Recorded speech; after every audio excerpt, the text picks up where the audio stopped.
9 victims. The last identity confirmation is pending right now, so we anticipate having that name here shortly. A number of those, as you've heard from the mayor, we have notified their next of kin, and that is our 100% priority mission today. As you're aware, the City of Orlando is advertising the names of those victims as we make the notification to the family member, and I'll explain to you very briefly on how that's going. We have teams of FDLE agents, OPD officers, FBI agents that we're deploying as we're identifying these victims throughout the state and really throughout the nation to identify the family members to let them know that their loved one is deceased. Once we've confirmed that, that is at the time we'll post that to our website. So I ask that everybody just respect the privacy of the family and that we will advertise those names of those victims, but only at the time that we can confirm the next of kin is notified. Again, I want to state that is the primary mission of all of us right now, to notify the family members exactly that one of their loved one is dead, and then we will advertise those names publicly to the rest of the community. So I'll turn it over to now, I believe the FBI is ready to speak. Ron Hopper. U.S. Attorney Lee Bentley. As Mayor Dyer said, yesterday was the most horrific day in the history of Orlando. Indeed, it was the day of the largest mass shooting in the history of the United States. Terrible tragedy. First of all, on behalf of the federal government, I'd like to thank our state and local partners, the Florida Department of Law Enforcement, the Orlando Police Department, the Orange County Sheriff's Office. The men and women of these agencies have been working tirelessly over the last day and a half. On behalf of the federal government, I'd also like to thank the governor, Senator Nelson, and all the other elected officials who've been here today for their help, for their interest in what's going on here. We're working very closely at the United States Attorney's Office with our partners at the Maine Department of Justice and the National Security Division. We're also working, of course, with the FBI and with ATF. An amazing amount has been done in just over 24 hours. As has been explained, almost all of the victims have been identified. The notification process is ongoing. We've been collecting a great amount of electronic and physical evidence. There is an ongoing criminal investigation. It is still in the early stages. We do not know yet whether anyone else will be charged in connection with this crime. I do want to let you know that we have no reason to believe that anyone connected to this crime is placing the public in imminent danger at this time, but there is an investigation of other persons. We're working as diligently as we can on that. We have teams of prosecutors as well as teams of agents working around the clock, getting search warrants, getting court orders. If anyone else was involved in this crime, they will be prosecuted. And now I'm going to turn it over to the ATF Special Agent in Charge, Regina Lombardo. Thank you. Good morning. First, I'd just like to extend, ATF's family would like to extend a heartfelt, warm appreciation for the extended visit here today. But on behalf of the ATF, we'd like to say we are here to give you their role in the investigation. We found on the scene there were 2 weapons on the scene. ATF brings that unique tracing capability to the table. We've been able to trace those weapons. The weapons have been traced to the last known purchaser, which is the shooter. One of the weapons was also, the third weapon was also found in his vehicle. We are still working on tracing that weapon as well. We would like to extend our heartfelt condolences to the victims' families, as well as the LBGT community.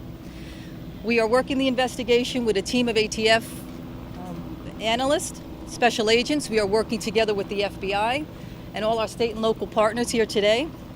We have a team of people here that are able to provide what we can to this investigation. I'd like to now turn it over to the FBI Special Agent in Charge. Good morning. My name is Paul Weissapel. I'm the Special Agent in Charge of the FBI's field office here in Tampa, which includes the Orlando Resident Agency. I think yesterday you heard from Assistant Special Agent in Charge Ron Hopper, who did a commendable job as the on-scene commander for the FBI. I think one of the things to take away from this, these bad events such as this, as we learned in 9/11, brings the community together, including the law enforcement community. As you see everybody represented here, we all work together from the get-go. From the time at 2 o'clock in the morning when the shooting began, everybody rallied together to work the case as one force. We have a joint terrorism task force, of which all these agencies represented that just spoke are also represented on the joint terrorism task force. So we work cases side by side. I think a lot of the investigation so far has kind of been disclosed to you. The main thing that we looked at in the very beginning is the victims. As you heard, there are 49 that are deceased, 48 have been identified. Family members of about 24 families have been notified. We also have brought down 30 victim witness specialists, and they're to work with the families to try to get them what they do need. The resources are available. Other agencies have pulled their resources and brought them down.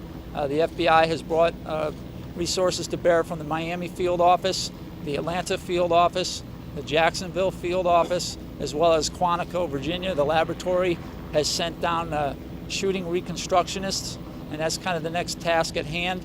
As of last night, within 24 hours, all of the victims were removed from the Pulse bar lounge, and now we're going to be processing it with the shooting reconstruction team to get as much forensic evidence as we possibly can at that point. The investigation continues.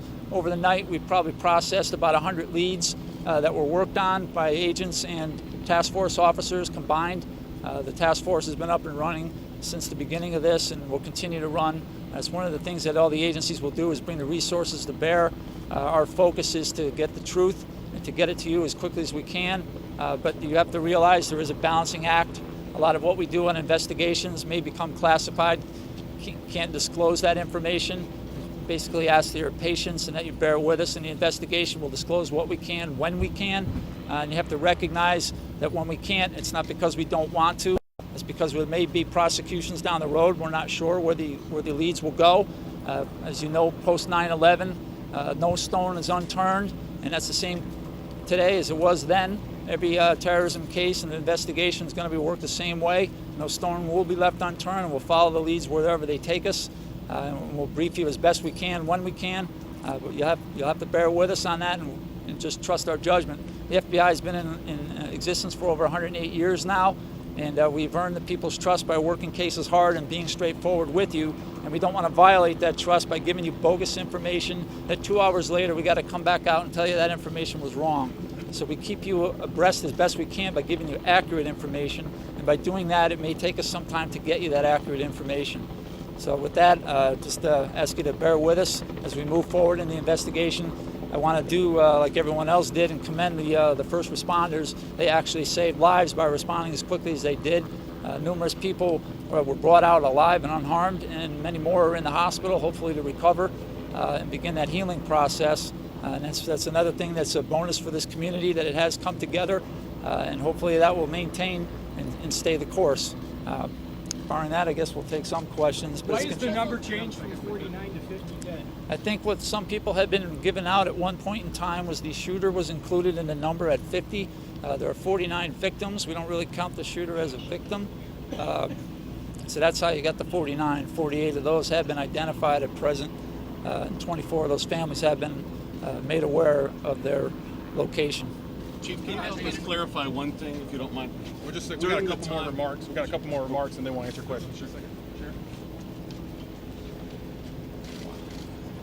Good morning. This has certainly been a trying time for all of us, and I can tell you as a native of Orlando, this is certainly touching to my family and I. I've served here in this community with the Orlando Police Department and now as Orange County Sheriff, and there's never really been a time where I've seen where the agencies at the federal, state, and local level have really come together to work. And throughout the night, our agencies have continued to work with the FBI We have a great partnership, and I am certain that within just a short period of time, all of these victims will be able to be identified, and those families will be reunited with their loved ones, if you will. That effort is certainly going on, and so we have received tremendous outpourings of support from across the country, from our colleagues and law enforcement. And I can tell you that it's very heartwarming to all of us who wear the badge and carry the gun on a daily basis. As I have talked with some of my staff and some of the staff of the Orlando Police Department who responded yesterday to this tragedy, the men and women were certainly touched by this. Many of them saw some carnage that they would never ever see in any other location. If you think about it, this is not a war zone that we are living in. This is a civilized society, and we had to deal with something unthinkable in which 50 people of 49 victims and an individual died yesterday, and many of these law enforcement officers had to go in and observe that.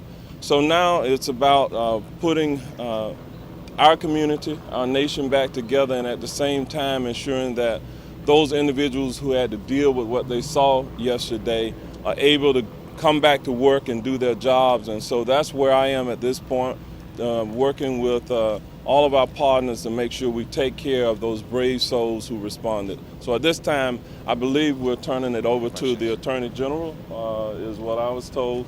Yes, sir. Is that correct? Yes, sir. Okay. Attorney General Pam Bundy.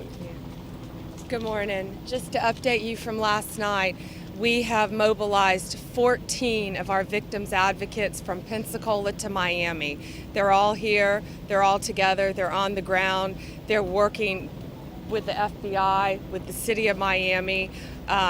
We know now that of the victims, only 24 families have been notified. I know you have this number, but please repeat it, 407-246-4357. 407-246-4357. If you're a friend, a distant friend, please don't use that number.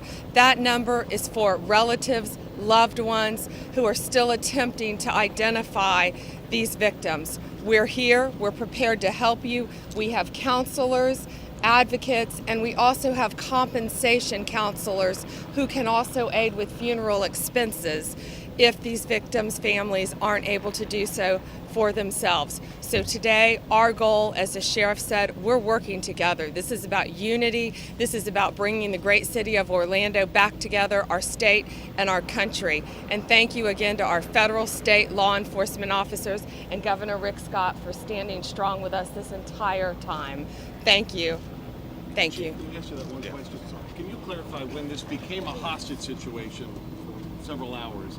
Do you believe that the killer fired any more shots, killed any more victims during that time span? No, as soon as it kind of stabilized and the suspect had barricaded himself in the bathroom, our negotiators were talking with him, and there were no shots at that time.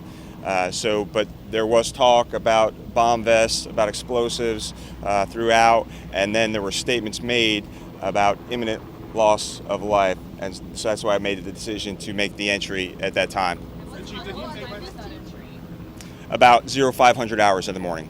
Chief, did he make that phone call to 911 after he started shooting victims? He made that phone call, we believe, while he was in the bathroom, correct, after the initial victims were shot.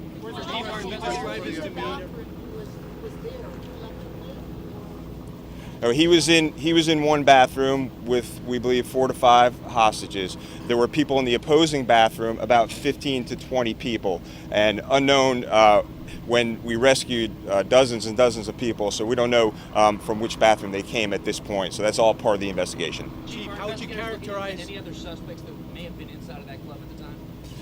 Not that I'm aware of from inside the club. I know there's another investigation going on by the FBI, but nothing from inside the club. How would you characterize, Chief, how would you characterize the killer's demeanor during this entire operation? I would say, based on the calls, he was cool and calm when he was making those phone calls to us. Chief, there was a crisis negotiator called out to the scene. Is that correct? That person ever talked to the shooter? If so, what was said? Absolutely. We had a team of crisis negotiators that did talk to the suspect, just trying to get as much information as possible, and they focused on what we could do to help resolve the situation. Chief, you had said that you were involved in making, or you made the ultimate decision when to breach, whether to breach, how to breach. Can you talk about what that was like making that decision? Yeah, absolutely. And let me just say this, I'm surrounded by a great team of people from not only the Orlando Police Department, but the sheriff, as well as our federal partners. And the information that I received from my team is that loss of life was imminent. So yes, had to make that decision, hard decision to make, but like again, I wasn't alone. I did have a team of people advising me, and we all knew that was the right thing to do, and believe we prevented a lot future loss of life and saved many, many lives. Chief, can you give us more insight into when he's on the phone? There are reports from witnesses that he was laughing, shouting, celebrating as he was firing, and that he proclaimed his allegiance to ISIS. What did he really say that you know? There was an allegiance to the Islamic State. There was no laughing as far as our negotiations were involved. When will you release the 911 calls? What's that? When will you release the? That's up to the FBI. It's all part of their federal investigation right now. Chief, is there a chance that the people might have been struck by friendly fire, so to speak, maybe in the crossfire, maybe an officer's bullet might have hit one of the victims? Well, I would say it's all part of the investigation, but I will say when our SWAT officers, about 8 or 9 officers opened fired, their backdrop was a concrete wall, and they were being fired upon. So that's all part of the investigation.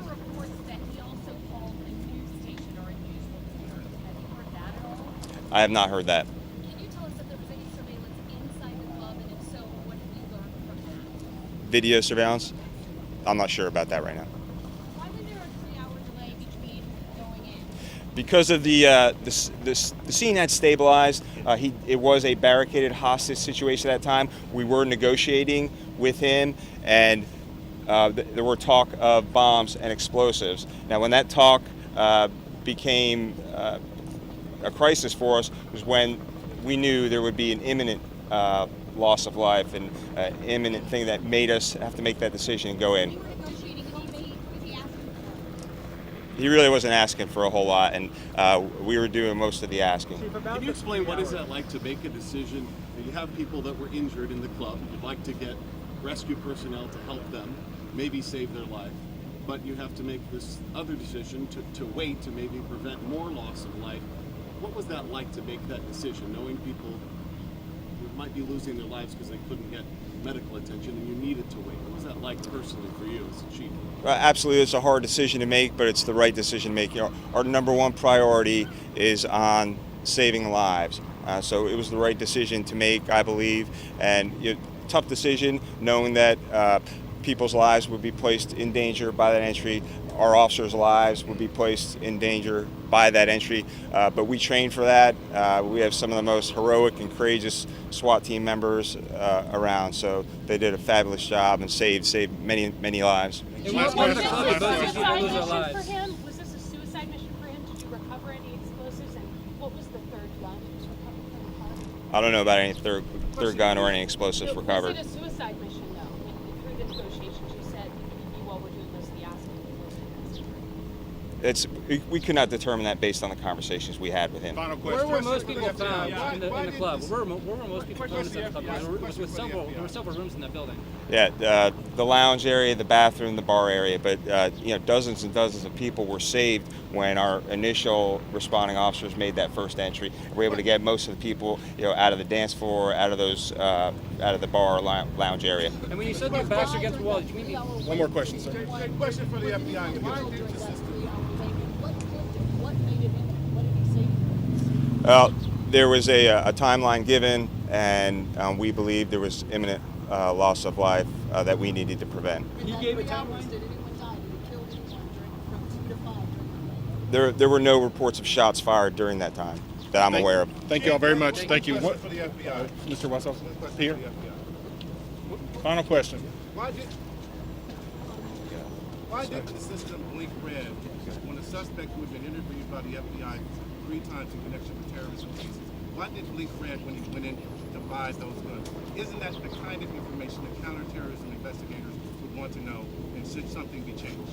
Our mission right here from the Tampa perspective in Orlando is to work the case forward and back. Headquarters is taking a look at the other incidents that you're referencing, and they're going to work those back and forward, and at one point we will meet. Right now we don't have the answers in Tampa to your questions, so we'll continue to move forward from June 12 forward and then do the historical as to who this individual was and learn as much about him as we can. So at some point we will be able to answer your question. I just can't do that right now. But does that concern you that the system didn't blink red? I don't know enough to say whether I'm concerned or not. Any word on the Thank you all. This concludes our briefing for today. As we do unravel the life of the shooter, anyone that knew the shooter or has information, we'd like them to call 1-800-CALL-FBI. 1-800-CALL-FBI if you have any information about the shooter at all. This is our only planned press conference for today. We'll get back in touch with you via social media channels and email if we have anything further. Thank you all very much. Okay, so you've just been listening to the most recent press briefing. This is the first update we've gotten since last night, and I think one of the many things to take away from it is that 48 of the 49 victims have now been identified, but they are not releasing the names until they identify the next of kin for these people. So they are going to continue to release these names a little bit at a time. Right, and at this point, we're talking about just 24 family members out of the 49 have been notified. They said 48 identities have been confirmed. That 49th person who was killed in this deadly nightclub shootings, identification is pending. So that could happen in the next few minutes or hours. It's still unclear, but that is in the works. And then the process, and they said, as they described it, they have police officers and sheriff's deputies and members of the FBI going to the homes of these family members to notify them about this loss of their loved one. And it's across the state and across the country, so it is going to take some time, and that is when, of course, after they are notified, they will release these names on the website. Also, they rehash some of the timeline of what happened yesterday, and we're going to continue to follow this story for you right here on WESH, and the Today Show is going to take over again at 8 o'clock, and we're going to be on CW18, so stay with us. Local, live, late breaking. This is WESH 2 News Sunrise in high definition. Overnight, more families learned heartbreaking news. The names of the 50 lives lost in the Pulse nightclub are starting to be released. And right now, you're taking a live look at the scene. It's an active investigation there at Pulse nightclub in the city of Orlando. We're talking about some 24 hours after tragedy struck here in our community. We're glad that you're with us for this Monday morning. Welcome to WESH 2 News Sunrise here on CW18. I'm Jason Guy. And I'm Michelle Imparato, and we do want to start off this hour by remembering the victims. More names were just released over the last couple of hours, and we want to read them to you now. The three newest names that we know of are Enrique L. Rios Jr., 25 years old, Simon Adrian Carrillo Fernandez, 31 years old, Oscar A. Aracena Montero, 26 years old. And here are the rest of the names that we have learned throughout the last few hours. Gilberto Ramon Silva Menendez, 25 years old. Xavier Emmanuel Serrano Rosado, 35 years old. Mercedes Marisol Flores, she was 26. Luis Daniel Wilson Leon, 37. Martin Benitez Torres, 33 years old. Amanda Alviar, 25 years old. Frankie Jimmy De Jesus Velasquez, 50 years old. Jean Carlos Mendez Perez, 35 years old. Anthony Luis Larian Odisla, 25 years old. Alejandro Barrios Martinez, 21 years old. Dianca Deirdre Drayton, 32. Daryl Roman Burt II, 29 years old. Eddie Dramoldroy Justice, 30 years old. Kimberly Morris, 37 years old. Peter O. Gonzalez Cruz, 22 years old. Eric Ivan Ortiz Rivera, 36 years old. Juan Ramon Guerrero, 22 years old. Luis Omar Ocasio Capo, 20 years old. So far, we have pictures of three of the victims: Stanley Almodovar III, Edward Sotomayor Jr., and Luis Vielma. As more names come in, we will continue to update you right here on WESH and on WESH.com. And we do have team coverage all morning as the investigation into this deadly terror attack unfolds. Robert Lowe is live at a blood donation center with more on how you can give back today during this desperate time of need. And Brett Connolly is reporting just down the street from Pulse